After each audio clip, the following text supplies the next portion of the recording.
कि भारतीय जनता पार्टी जब मुकाबला नहीं कर पा रही है तो पुलिस को आगे कर रही है। जब उनके पास जवाब खत्म हो जाता है तो पुलिस को आगे कर रहे हैं। सवाल ये है, सवाल भाषा का नहीं है। आज तक जितने भी हमने तहरीर दी हैं, अगर किसी तहरीर पे कार्रवाई हो तो बताएं, एफआईआर दर्ज हुई हो तो बताएं। तो इसका मतलब यह हुआ कि पुलिस को भारतीय जनता पार्टी चला रही है। आपको इस बात की क्यों चिंता है? नहीं, अगर आप बीजेपी की गुप्त मीटिंगों की हमें बता दो तो हम आपको संगठन बता देंगे। नहीं, आप हमें गुप्त बैठकें जो हो रही हैं उनकी बात बताइए ना। अरे तुम्हें गोरखपुर महोत्सव में जाना चाहिए कि इधर की बातें कर रहे हो? कोई तो जाए बैठे कुर्सी में। क्या सरकारी पैसा ऐसे ही बहा दोगे? गंगा एक्शन प्लान जो पहला बना था और समय समय पर सुप्रीम कोर्ट, हाई कोर्ट और समय समय पर अखबारों पे पढ़ने का मौका मिलता है, उसमें यही दिखाई देता है कि अभी तक के जो प्रयास हुए उससे मां गंगा साफ नहीं हुई है। जब तक उसकी सहायक नदियां, जुड़ने वाले नाले, उनकी गंदगी नहीं खत्म होगी तब तक मां गंगा साफ नहीं होगी। हजारों करोड़ रुपया साफ हो गया है लेकिन अभी तक नदियां साफ नहीं हुई हैं। समाजवादियों का भी प्रयास था कि गोमती को एक उदाहरण की तरह समाज के सामने और देश के सामने रखा जाए और यही अगर और नदियों के लिए योजना और कार्यक्रम बनेंगे तो नदियां शहरों के अंदर साफ बहेंगी। हमारे जितने भी शहर बसे हैं वो नदियों के किनारे बस गए और जब बसे थे तब नाले और कोई सीवेज का ट्रीटमेंट का इंतजाम नहीं था, जिसके कारण सीधा सीधा जो कुछ है शहर का गंदा पानी, गंदगी सब नदियों में जा रही है। तो ये प्रयास समाजवादी सरकार में हुआ था। वही रास्ता है नदियों को साफ करने का। यहां की सुंदरता खत्म कर करके दूसरी सुंदरता दिखाई जा रही है।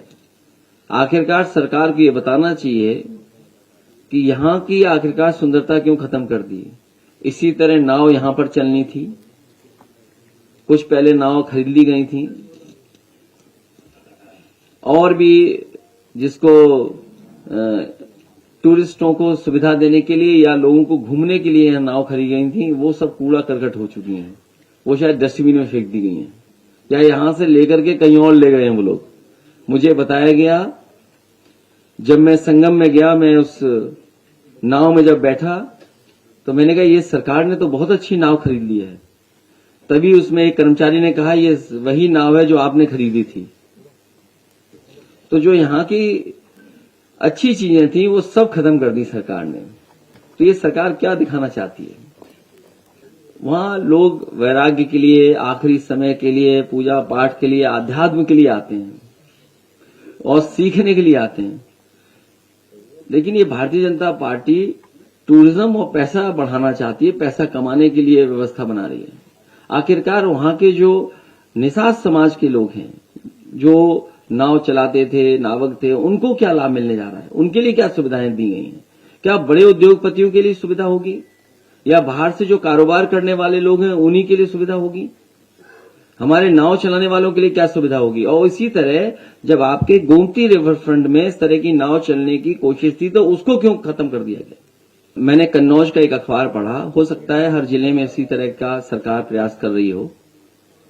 जो वहां के कारोबारी ने अपने हिसाब से जो काम शुरू किए, कोल्ड स्टोर बनाया या कोई और रोजगार या कारोबार किया, उसका भी इन्वेस्टमेंट में पार्ट बना दिया। तो कहीं ऐसा तो नहीं कि दुनिया से इन्हें इन्वेस्टमेंट न मिल रहा हो। हमारे यहां जो स्वयं उद्योगपति या कारोबार करने वाले जो समय समय पे काम करते हैं उसको भी इन्वेस्टमेंट में शामिल कर दिए हों।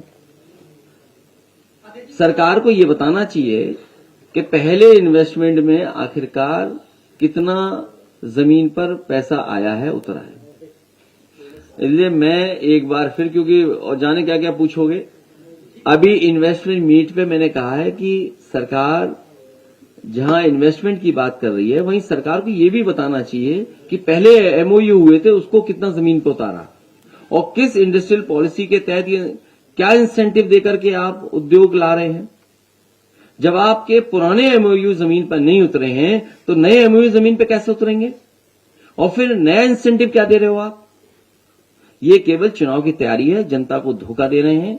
और जब लाखों करोड़ का इन्वेस्टमेंट बता रहे हैं तो ये बताएं कि इतने इन्वेस्टमेंट के आने से कितना रोजगार सृजन होगा। आखिरकार रोजगार सृजन कितना होने जा रहा है? और पहले जो घोषणा पत्र में लिखा था करोड़ों रोजगार नौकरी, उसका क्या हुआ?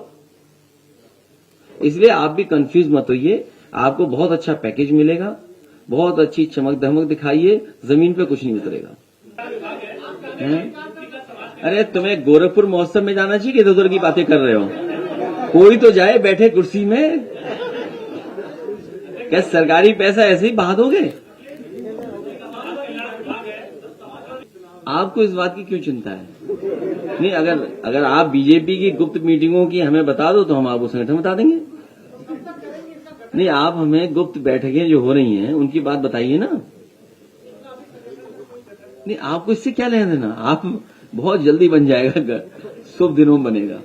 सवाल ये है कि भारतीय जनता पार्टी जब मुकाबला नहीं कर पा रही है तो पुलिस को आगे कर रही है। जब उनके पास जवाब खत्म हो जाता है तो पुलिस को आगे कर रहे हैं। सवाल ये है, सवाल भाषा का नहीं है। आज तक जितने भी हमने तहरीर दी हैं, अगर किसी तहरीर पे कार्रवाई हो तो बताएं, एफआईआर दर्ज हुई हो तो बताएं। तो इसका मतलब यह हुआ कि पुलिस को भारतीय जनता पार्टी चला रही है। उनकी भाषा क्या है? इसीलिए मैंने हिंदी दिवस के दिन कहा कि भारतीय जनता पार्टी को और उनके लोगों को अपनी भाषा ठीक तरीके से लिखना चाहिए, सभ्य भाषा का इस्तेमाल करना चाहिए। और ये रणनीति है उनकी, ये कोई वो नहीं है, रणनीति है उनकी कि किसको आगे करना है, किसकी जात से लाभ उठवाना है, जवाब किस जाति के व्यक्ति से दिलवाना है। तो ये उनका जाति के आधार पर सोच है। आप नहीं समझते इन बातों को, हम लोग समझते हैं इन बातों को, और समझते आप भी हो। ये हमारा पत्रकार साथी क्यों सवाल पूछ रहा है जिस नेता का कोई नाम ही नहीं बचा, कुछ है ही नहीं।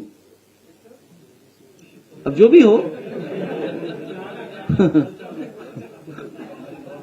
गाना के साथ साथ एक और बगल में नाम था। तो सवाल वो नहीं है, सवाल ये है कि क्या चाहती है सरकार। ये पिछड़ों को बांटना चाहती, जात के आधार पर काम करती है। इनके पास जवाब नहीं है। इसलिए बहुत जल्दी आप पार्टी का कार्यक्रम भी देखोगे और जो आपने कहा संगठन, वो भी तैयार मिलेगा।